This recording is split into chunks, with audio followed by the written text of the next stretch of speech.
Šios mistinės dvasinės kaladės skirtingos, bet kartu turi bendrumo. Šita kviečia susisiekti su gydančiomis dvasinėmis energijomis, kurios atneš aiškumą vidinį ir gijimą. Čia vandeninga kaladė įkvėpta vandens, išminties ir emocijų tėkmės. Kortos padeda išlaisvinti jausmus, pasinerti į gijimo procesą.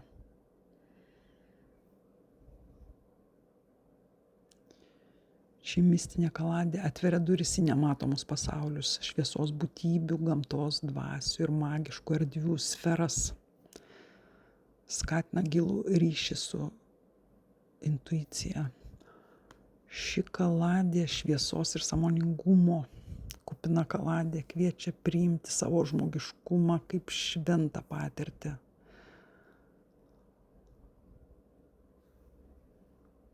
Ši nedidelio formato švelni ir gili moteriška kaladė paremta rožės archetipu. Moko meilės, švelnumo